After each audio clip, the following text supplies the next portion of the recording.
This is the Haulin Assets podcast, where we'll show you how to go from employee truck driver to savvy business owner. And we'll do it together because we're starting our own trucking company, Haulin Assets, so you'll get a front row seat through the whole process.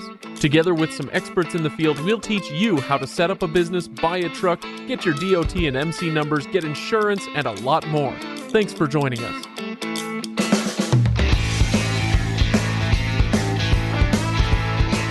Welcome, everybody, to the Haulin Assets podcast. I am Craig, and over there he is. I'm Chris. Chris, welcome back. Good to be here. All right, well, glad to have you. Today, we're talking about financing your truck and your trailer. We're going to be going over the different types of institutions where you might seek out a loan, and we're going to talk about the differences between those and what you can kind of expect there, as well as a few other tidbits about how these loans operate. But before we do that, Chris, I am curious because I haven't seen you in a little while. How's it going out on the road? It's been good. Yeah? I've had some good adventures. It's actually been, 2 or 3 weeks since we've seen each other or looked each other in the eye? It's been the most peaceful 2 weeks of my life. I'm that bad? No, so what's going on the road these days? Before we get to the podcast proper, I just want to hear how things are going out there. They're going really well. Overall, everything's going really well. You know, like anything in trucking, you're always going to have some hiccups and bumps along the road, so to speak. Yeah. We only speak in road metaphors here. We do, yeah. Puns and all that kind of stuff abound. That's for sure. I've got a good story on, to make fun of myself. Another good rookie mistake I made not too long ago. I'm excited. So I was picking up a load of frozen chicken in the Atlanta, Georgia area, and I get there and I check in to get loaded. They have me back up to a dock, and they have this sheet. I can't remember exactly how many pallets I was getting loaded onto the truck, but they, typically they tell you how many pallets, and you tell them how you want the pallets loaded onto the truck so that your weight's distributed evenly and you don't have too much weight anywhere, like either on your drive tires or on the trailer tandem tires. And so they've got this big, huge disclaimer. They want to load it different than I normally would load based on the number of pallets that we had. And they've got this big, huge disclaimer saying, if you don't load the way that we want to load and the load has to be reshifted so that you hit your weights right, then you're going to have to pay money out of your pocket for us to go in and shuffle things around. Yeah. And so I call my dispatcher, Jake, and I talk to him, and Jake's all like, well, that's not how I do it, but they should know how to load their product. So we'll just go and do what they say because we don't want to get stuck with the bill if things have to get changed around. So to make a long story short, I get all loaded up, and there's no scale on this property. And I've got an air scale on my trailer. So I've got a little thing that can, it's from air pressure from the air suspension. Tire pressure? Yeah, not tire, but the suspension is air suspension. And so it's got essentially like a scale built into the trailer. So you can at least see what pretty accurately what the weight on the trailer tires is. But for that to work, you have to be able to park on basically a flat area, and you have to be able to release your brakes and because there's something similar in the truck as well. It's not quite as accurate, but there is nowhere flat anywhere near this property so I have nowhere to adjust it. I'm wanting to get out of there because it's the Atlanta area, and I'm going to have to drive through Atlanta traffic if I get delayed too much. And so I just decided to take off. So I take off, and I'm looking, maybe there's a place close that I can kind of at least pull over and check the scales, my air scale, and make sure everything's close. There's literally, I can't find anywhere to pull off that's flat or to be able to do that. And so I end up having to drive. I get all the way through the Atlanta metropolitan area before I find a place where I can actually finally pull over. And it actually happens to be, it was a Pilot or a Flying J or something, somewhere with a scale. And so I decided I'm going to pay the $11.50 to get weighed, and I go get weighed. And I was 400 pounds heavy on my drive tires. Yeah. And I had my tandem shifted all the way forward. So that takes as much weight as possible, puts as much of it onto the trailer tires and less onto the drive tires of the tractor. So I've already got everything shifted as far as it'll go. And so I can't shift any more there. The only thing I can do at this point is I had a little bit of room. I could slide my fifth wheel forward, and my drive tires didn't have, or my steer tires didn't have too much weight on them. So I did that, and I was able to get it shifted. So I had like 20 pounds to spare. But the problem is at that point where I'm actually okay, I only have 3/4 a tank of fuel. So if I put more fuel into the truck, I'm going to go overweight, because that goes right onto the drive tires, essentially, because the fuel tanks are right there by the drive tires. So I'm like, okay, I can make that work. When I fuel, I'm not going to be able to fill all the way up. I'll fill up to 3/4 of a tank and la-di-da-di. So I drive. This load's going all the way from Atlanta to Portland, longest load I've done. Which is great if you only have to, or if you can only fill up 2/3 of a tank. Yeah, fantastic. That makes it so I have to stop for fuel more often for a pretty long trip. Well, to make a long story short, I think this trip gets me all the way to Salt Lake, to where I'm able to do a 34-hour reset and get some home time, 34 hours roughly of home time. I do a really good job. I think I fuel twice in between. I've got to have the reefer set at 0 degrees, so the reefer's running, fairly hard. That's the lowest at that point that I'd ever had to run it. So I'm not super comfortable with how much fuel it's consuming. So I want to make sure I've got a full tank. So I get into Salt Lake, and I think at that point, my fuel tank itself is down to maybe 1/4 of a tank. I'm like, okay, I'm gonna fill up, and I'm gonna fill the reefer and go park the truck and then go home. So I do that, and I'm just totally not thinking. And what do? You filled it all the way up. I filled it all the way up, just not even thinking. Fill it all the way up. So I know I'm like, I probably at this point another 400 pounds overweight. So I freak out a little bit, and I think, well, what can I do? I actually call the port to see if there's anything I can do, and they're like, nope, if you're overweight, you're going to get a ticket, because I know I'm driving through a port that's almost always open, no way around it. So what I end up doing is I have this great idea, and I call my dad and I say, hey, Dad, I'm going to be leaving Monday morning, early in the morning. Can you meet me at the Flying J in Ogden, Utah, which is about 10 minutes from his house, with your pickup truck and 10 5-gallon cans of fuel, and we'll siphon fuel out of my truck.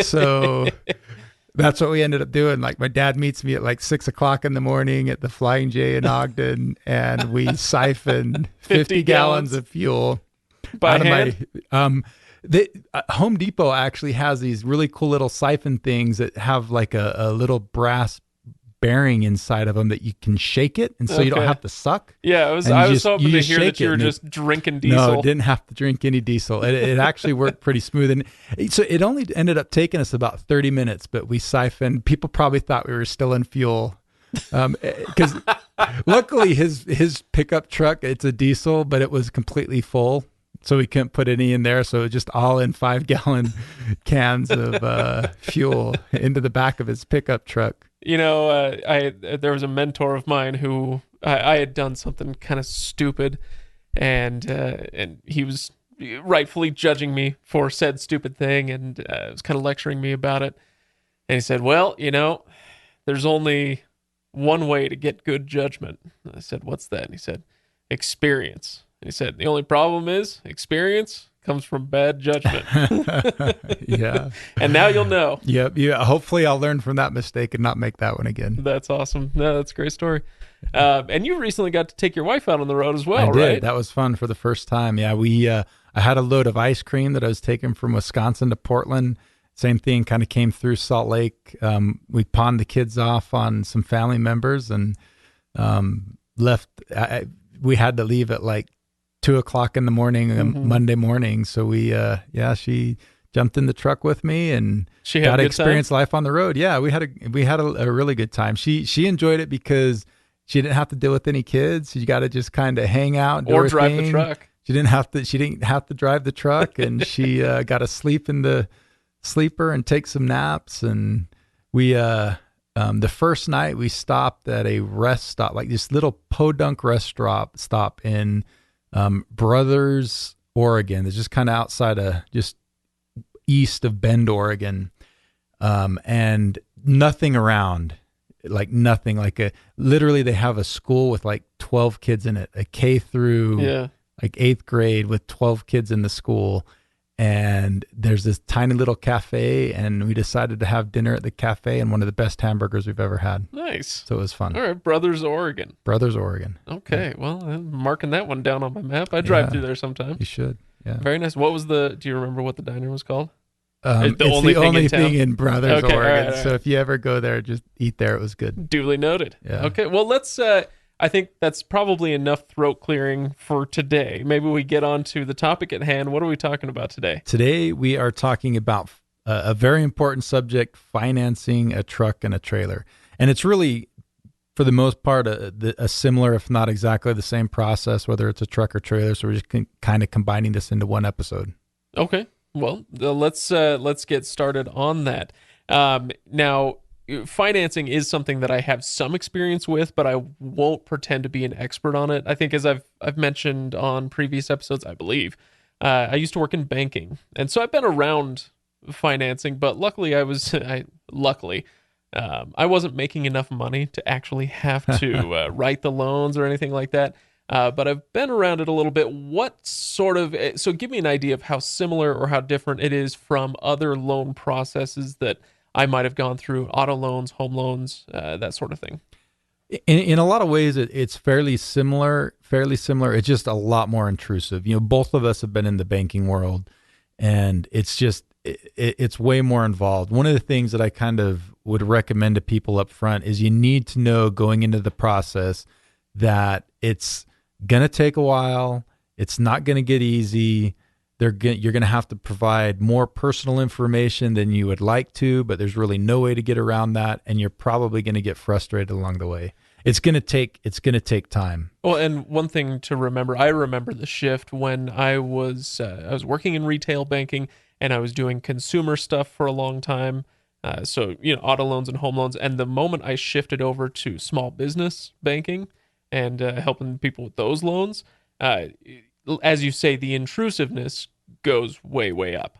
It's everything short of sacrificing oxen to Baal to get a loan, right? Yeah, it's everything. Yeah, especially depending on the lender, but so some can be more or less aggressive with what they're requesting, but they're all subject to federal and state regulations that basically mandate that, yes, they are going to look into every corner of your life. Yeah, it's painful. I mean, you just have to go into it knowing that this is not going to be a super fun process, but it's a necessary evil for most of us, unless you've got you've won the lottery or something and have a big windfall of money coming in. It's something that you're going to have to do. And I've been through the process a dozen plus times on the small business side of things, and it's a pain in the butt. In fact, I'm going through it right now, trying to build a building, and this one has been like, I'm literally ready to pull all my hair out, gouge my eyes. I mean, it's been the most painful thing. Luckily, in the entire world. You've been on the road, which I think makes things a lot easier, right? Yeah, because I get to pawn some of it off onto my brother. He gets to handle some of it. All right. Well, okay, so walk me through some of the places you might go, because there are different types of lenders, right? Yeah, I kind of categorize lenders into 3 categories, at least the ones that do equipment type financing for tractors and trailers. You've kind of got your big traditional banks where you've probably got your a checking account or savings account, credit unions, those kind of guys. They're in one category. Another category are going to be companies that really specialize in equipment financing and specialize specifically in trucks and trailers. And a lot of times you can get access to those guys through the dealerships where you're looking for trucks and trailers. They oftentimes have relationships with a lot of these guys, and they're usually the ones that understand the trucking industry, so they're going to be a little bit more friendly. They understand some of the nuances, and so even though you may not have perfect credit, they're not going to put as much weight on that. They're going to put more weight on your experience and your ability to make money in the trucking world. Now, if we back up a little bit from that one and go back to the banks and credit unions, do you keep those lumped together? Because I know a lot of people will really go to bat for one or the other. Yeah, but in the grander scheme of things, their credit appetites and kind of what they're looking for are pretty similar. Okay, yeah, that makes sense. And what's the third type? The third one would just be some of the like smaller, not mom and pop lenders that they may do just trucking, but they're a smaller group, typically a little bit more flexible. Understanding. Sometimes they can be easier to deal with. Sometimes they can be harder to deal with. So as we talk about these three types, and we have other things that we'll want to talk about, but I do want to hang on this subject for just a moment because a question occurred to me when you were talking about that kind of level 2 lender, the trucking specialists that your truck salesman has worked with a lot, that sort of thing. Those mid-tier lenders, the way you were talking about it, my brain just went automatically like, oh yeah, that's a no-brainer. That obviously we would want to go with that. But what would be the advantages to going with a larger bank or credit union or a smaller place? So typically the larger banks or credit unions are going to have better rates. That's where you're going to get your best rates. Your absolute lowest. Your lowest interest rate, most favorable terms, but they're also the hardest to qualify for. And that's really why you get the best rates. So oftentimes they're the most risk averse. They're the most risk averse. Yep. They have a very described set of parameters. If you don't fit in those parameters, you don't meet every little piece of their qualification, they're not going to even look at you. And typically those kind of guys, not always, but for the most part, they're not going to lend to somebody that's starting a brand new business. Okay. Well, and that leads me actually to another question. You mentioned the parameters. And what each of these, let's talk about what each of these types of lenders are looking for. It is a little bit different, right? Yeah, they're not going to be looking at the same criteria for at each place, right? Yeah, absolutely. Different lenders have kind of different criteria. I kind of call it a checklist. So, each lender has a checklist of things, different criteria that you have to meet, and they want to check off each one of those items on their checklist. And if you meet each one of those items, then you're good to go. If you don't meet one of those items, that may be something that's an automatic rejection. Or maybe just increasing your rate. Or it can make it so that it changes terms, increase a rate, or they may require a larger down payment, right, or something along those lines. And that's something that happened to you. Well, maybe we'll get to that in just a moment. Let's kind of stick with this. So not every lender has the same list of criteria. So let's talk about what the full list might be, and then what some of the differences would be. Before we get into that, though, let's talk a little bit about those three different categories again. Oh, okay. I would recommend that when you go into this lending process, that you don't talk to just one lender and just settle on one person. Go out and see multiple lenders, talk to multiple lenders, and see if you can get a quote from multiple lenders. And I would recommend you get at least one, if not two, from each one of those categories. You may find out that you just there's no way you can qualify for a bank. So you can't get a quote out of a bank, but go for those other two categories. Try to find one, because the terms and conditions of two lenders in the same category typically are going to be pretty similar. Where you're going to see the bigger differences is when you're shifting from one category to another. Okay, yeah, that makes sense. So I'd definitely try to get quotes from multiple different categories. Okay, very good. All right, so stepping back to what you were talking about before. Talking about the criteria, right? What are some of the things that are on that checklist?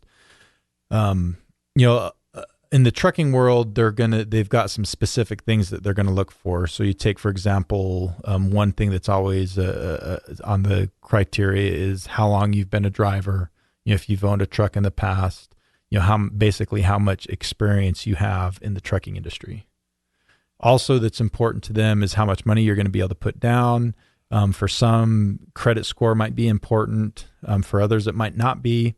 They're going to want to know if you have any assets like a home or a savings account.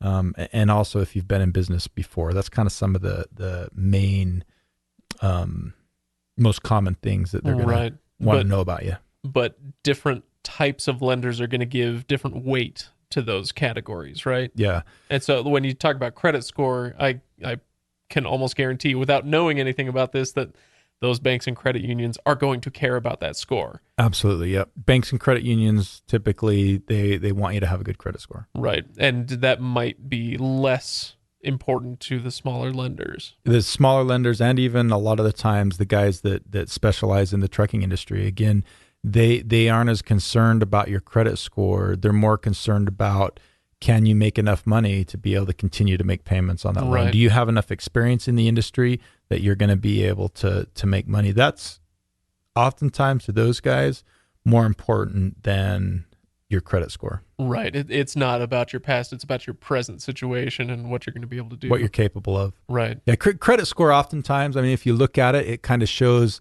what your past behavior has been like. And a lot of banks will say, well, that's a good indicator of what your future behavior is going to be. But oftentimes lenders in this, the equipment financing, the truck financing world, they know that more important than what your past behavior's been, it's what your future potential is. Right. And they're kind of lending more based on your future potential. Well, and so let's now bring this to your situation, because this is something that you just went through to finance your own truck and your own trailer.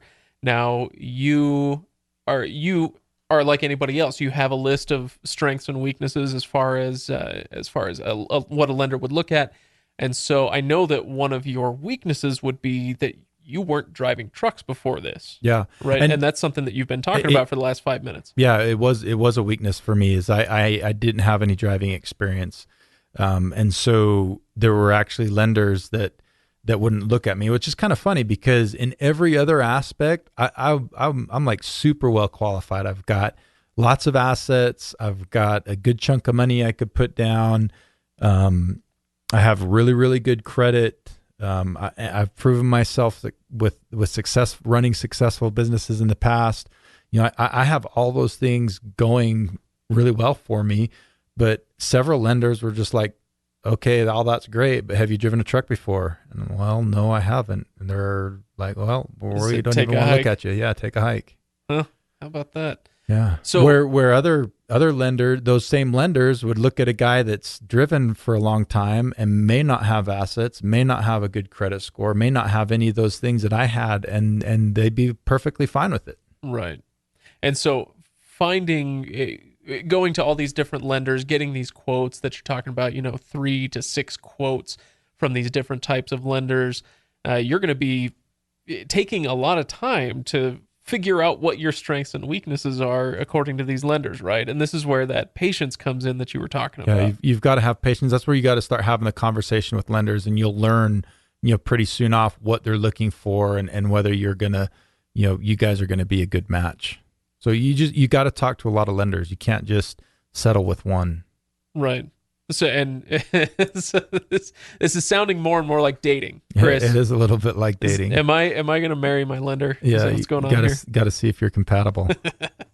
No, is that the way to look at it? I mean, that's a good. It is kind of like dating. It's probably a little bit more like speed dating. You pick up the phone and you talk to one, and you have this conversation, and you either swipe right or swipe left. Right off the bat. Oh, look at you speaking the young person lingo. Yeah. I've heard about it. Yeah. You don't know what that app is about. No, I probably couldn't even tell you what app it is, but I know you have to swipe right or swipe left. What a weird. I've been world out of that game for a day or two. Yeah. Okay, so.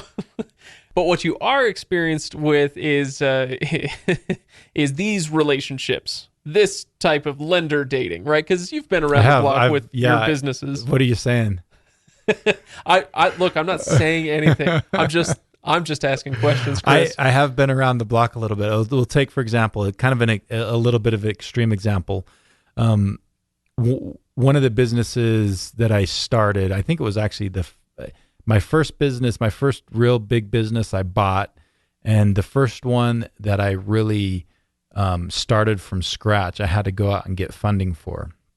And it was kind of a non-typical loan. So I knew it was going to be a little bit harder. And I ended up having to talk to I went through at least a piece of the lending process with about 10 different financial institutions, was not really getting where I wanted to, was not getting the answers I wanted, was starting to pull my hair out, starting to get frustrated. And finally, I went actually to, believe it or not, a traditional bank, which I thought was going to be the last group that would lend me money for this project that I wanted to do. And to make a long story short, I ended up getting kind of the high end of where I wanted the money to be, as much or more than I was kind of anticipating that we'd be able to get, and from a bank, a traditional bank, which I just didn't think at the beginning would happen. That's why Right. I kind of waited for them to the end. I was kind of at that point scraping the bottom of the barrel. What year was that? That would have been 2013, 14. Oh, okay. So 5 or 6 years ago. Okay, interesting. That's I was referencing in my mind the 07-08 crash and wondering where it was in relation to that. So after that, interesting. yeah. So you never know. You never know, and that's kind of the point of it. Is you never want to give up. You just kind of keep pushing through and don't settle for the answers that you're hearing. That's kind of one of the most common traits that I see in successful business owners, is that they just plain don't give up. When they're told no, they don't accept it, and they figure out a way to overcome it. And so with lenders, that might be, going to another lender, finding another lender, talking to a bunch of different lenders. You may have to, if you keep running into the same issue, say, for example, credit's an issue that keeps coming up as a roadblock, you may have to do some things to improve your credit. You may have to find a way to get a little bit more money to be able to put more money down. You may have to find a partner who can help you meet some of the bank requirements. You never let no be the final answer, and you always just keep pushing and trying and trying. That's what I see in successful business people, are the people that are willing and able to do that. Yeah, that makes sense. But in order to get through all the no's and hopefully some yeses, you got to start somewhere. Now, we've kind of talked about the different types of lenders, but let's get into kind of the specifics of where I start if I'm just getting into this process. What is step one? I think it's always one of the best places to start are with people that you've got relationships with. So, for example, the bank that you use for your personal banking, if it's a bank or a credit union where you have your checking or savings account, even though banks sometimes can be a hard group to get a loan from, it's still a good place to start, because you've got a relationship with them.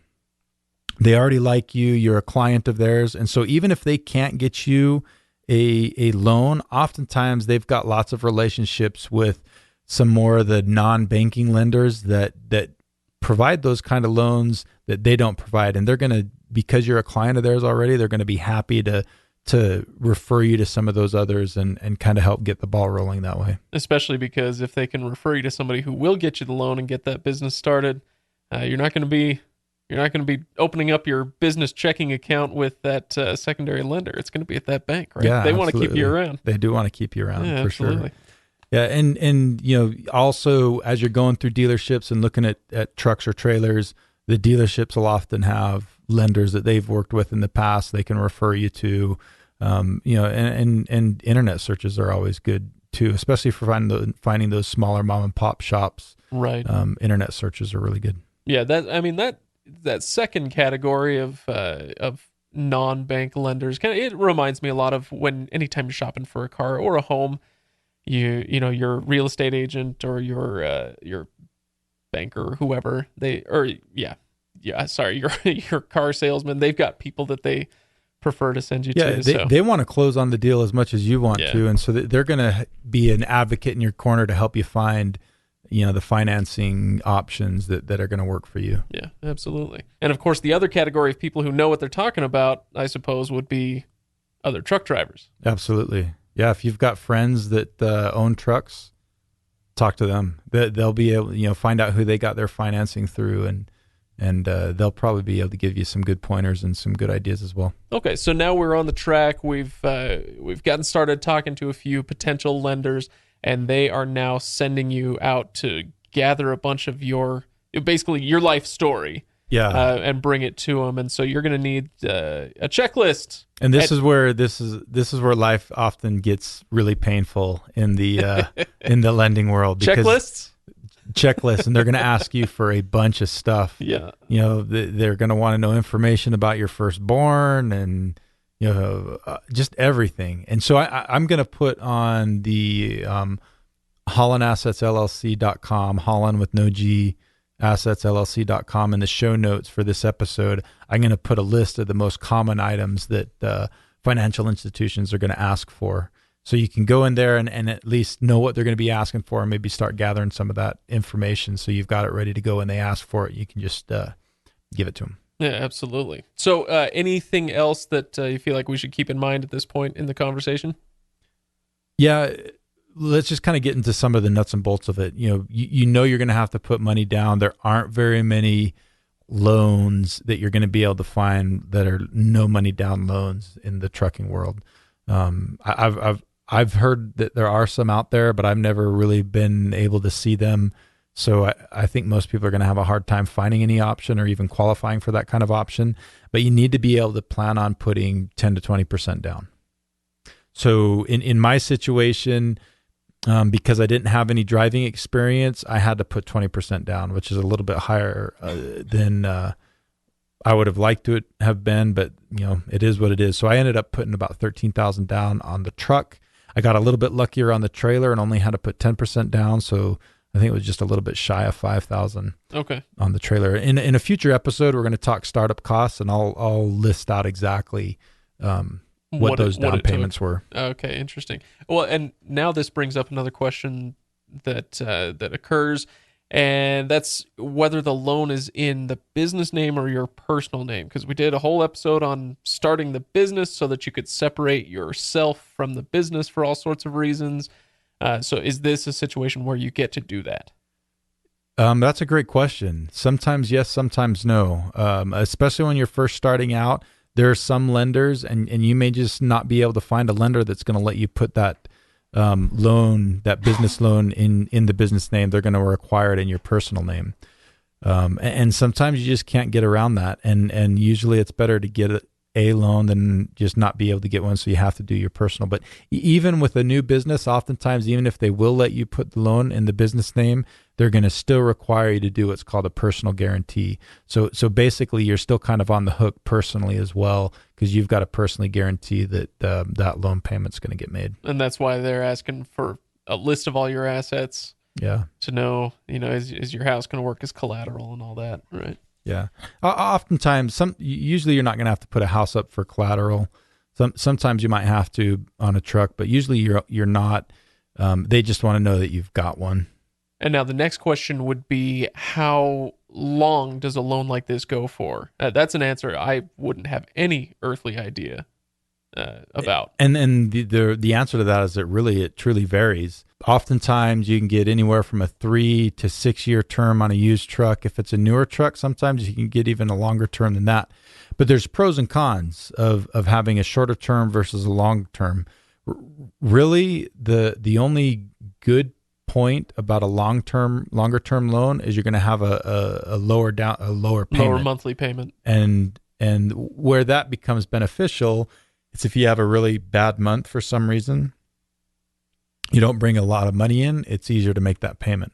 But it's probably, and I'm going on my own experience here, I guess it's probably going to take a lot longer for you to start making large principal payments on that longer term loan, right? Yeah. So you the longer the term loan, the longer you're going to be what's called upside down in the loan. So what that means is you're going to owe more money than the truck is worth and what you could sell it for.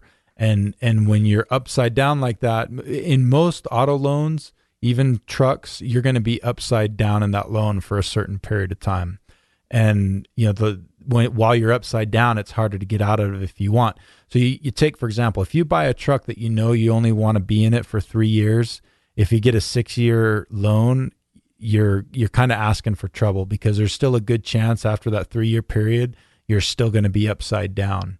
And so I would definitely recommend if you don't think you're to not get a loan that's going to be much longer than the time you anticipate being in the loan. If you plan on selling the truck in 3 years and upgrading, a 4-year term may be a good term. 5-year might be get a little bit sketchy, but 6 years probably no bueno. Okay, so that makes sense. We've talked about the terms. We've talked about somewhat about the rates. Actually, maybe that is something I could ask you. Is what sort of percentage are we talking about here for a truck or a trailer loan? That's a kind of hard question to answer because rates change a lot over time. Sure. So today, in today's world, those banks that offer the very, very best loans, on a semi truck, you're maybe going to get into the 5% roughly, Mm-hmm. and that's going to be, you've got great credit, you've got an established business, you're very low risk, good credit scores. Those are the type of people that are going to get that. Then on the higher end, if you're a higher risk for one reason or another, I've seen truck loans for as high as 15, even 20%. Wow. And actually 12 to 15% is really not that uncommon.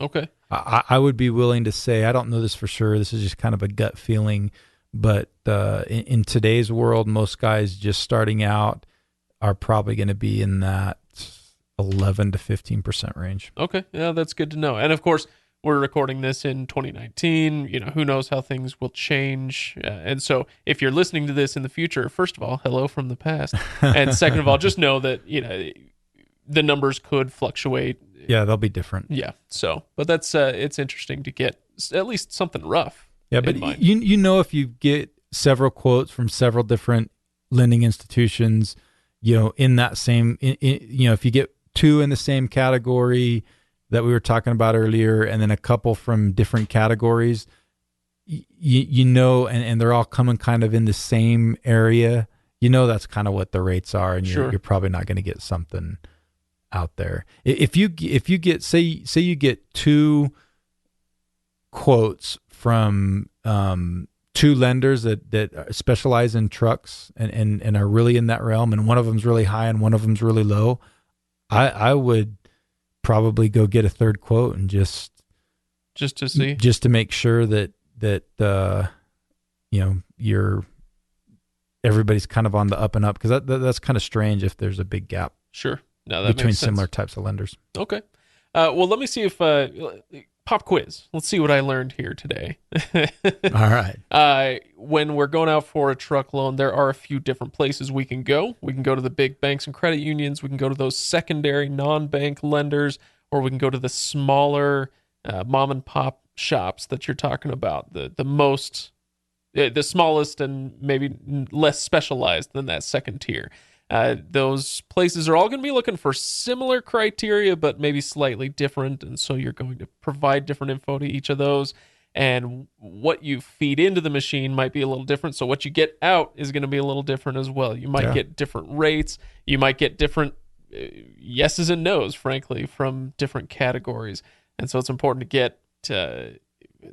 get quotes from each of those categories, one, maybe two from each category, and keep trying until you get it. Yeah. Don't give up. Yeah, absolutely. So did I miss anything big? No, I think that's good. Yeah, that's that basically about sums it up. And just, again, be patient, realize it's going to be a lengthy process. You're going to, banks are going to come to you. They're going to ask for what you think is everything but the kitchen sink, and some time's going to pass, and then they're going to come back to you and ask for more stuff, including the kitchen sink. Including the kitchen sink, yeah. So they're going to ask for everything. They're going to come back multiple times. That's just kind of the way banks operate, and you kind of, banks and financial institutions just kind of have to play their game and sure. and do what they ask. Absolutely. All right. Well, let's go ahead and cut there and just remind everybody that the show notes from this episode, which will include some of that checklist stuff that we were talking about, that's going to coach you through a lot of this, the nitty-gritty of this sort of thing, can be found at HaulinAssetsLLC.com. That is no G, HaulinAssetsLLC.com.